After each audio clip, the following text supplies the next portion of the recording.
রাজধানীর গুলশানে অভিজাত ফ্ল্যাট থেকে উদ্ধার মোসারাত জাহান মুনিয়ার ময়নাতদন্ত ঢাকা মেডিকেল কলেজ হাসপাতালে শেষ হয়েছে। তবে এই বিষয়ে ময়নাতদন্তকারী চিকিৎসকের কোনো বক্তব্য পাওয়া যায়নি। ময়নাতদন্ত শেষে মঙ্গলবার ২৭ এপ্রিল মুনিয়ার নিথর দেহ নেওয়া হচ্ছে তার গ্রামের বাড়ি কুমিল্লায়। এদিকে সোমবার ২৬ এপ্রিল আত্মহত্যার প্ররোচনায় অভিযোগে মামলা হলেও স্বজনদের দাবি তাকে হত্যা করা হয়েছে। সন্ধ্যায় গলায় ওড়না পেঁচানো অবস্থায় মরদেহ উদ্ধার করা হয়। ফ্ল্যাটটিতে মুনিয়া একা থাকতেন এবং বসুন্ধরা গ্রুপের চেয়ারম্যানের ছেলে সায়েম সোবহান তানভীরের যাতায়াত ছিল বলে জানিয়েছে পুলিশ। ঢাকার একটি কলেজে দ্বিতীয় বর্ষের ছাত্রী ছিলেন কুমিল্লার মেয়ে মোসারাত জাহান মুনিয়া।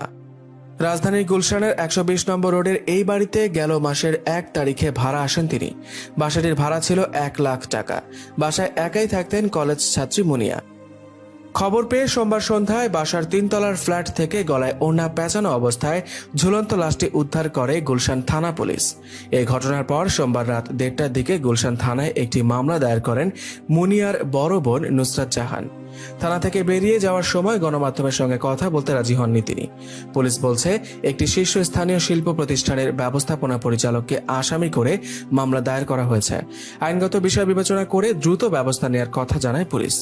সম্প্রতি ওই শিল্পপতির সঙ্গে মুনিয়ার মনোমালিন্যের কারণেই এই আত্মহত্যা ঘটতে পারে বলে প্রাথমিকভাবে ধারণা করছে পুলিশ। ২ বছর আগে মুনিয়াকে স্ত্রীর পরিচয় দিয়ে রাজধানীর বনানীতে একটি ফ্ল্যাট ভাড়া নেন আসামি। সেখানে দুজনে বসবাস করতে শুরু করেন। ১ বছর পরই সায়েম সোবহান তানভীরের পরিবার এক নারীর মাধ্যমে তাদের প্রেমের সম্পর্কে বিষয়টি জানতে পারে। পরে আসামির মা তাকে ডেকে ভয়ভীতি দেখান এবং মুনিয়াকে ঢাকা থেকে চলে যেতে বলেন বলে এজাহারে উল্লেখ করা হয়েছে। পরে আসামি মুনিয়াকে তাদের গ্রামের বাড়ি কুমিল্লায় পাঠিয়ে দেন এবং পরে বিয়ে করবেন বলে আশ্বাস দেন। পরে গত ১ মার্চ মুনিয়াকে সঙ্গে নিয়ে আবারও বাসা ভাড়া নেন আসামি। এবার গুলশানে ওঠেন তারা। মাঝে মাঝে ওই ফ্ল্যাটে যাতায়াত করতেন আসামি। আসামি মুনিয়াকে বিয়ে করে বিদেশে স্থায়ী হওয়ার আশ্বাস দেন। বাদী এজাহারে বলেন, সম্প্রতি ওই বাসার মালিকের বাসায় ইফতার করেন মুনিয়া। পরে ছবিটি ফেসবুকে শেয়ার করেন। এ নিয়ে দুজনের মাঝে মনোমালিন্য হয়। আসামি মুনিয়াকে কুমিল্লায় চলে যেতে বলেন। আসামির মা জানতে পারলে মুনিয়াকে মেরে ফেলবেন। ২৫ এপ্রিল মুনিয়া কান্না করে বাদীকে বলেন, আসামি তাকে বিয়ে করবে না, শুধু ভোগ করেছে। আসামি তাকে ধোঁকা দিয়েছে।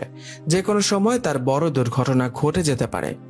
এজাহারে আরও বলা হয়, নুসরাত তার আত্মীয় স্বজনদের নিয়ে ২৬ এপ্রিল কুমিল্লা থেকে ঢাকায় রওনা হন।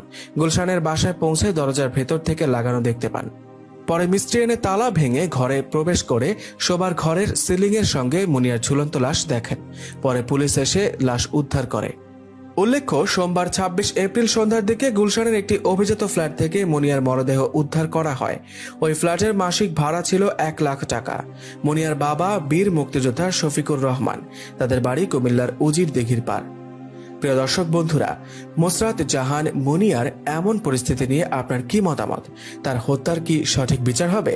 আপনার মতামত অবশ্যই আমাদেরকে কমেন্ট করে জানাবেন।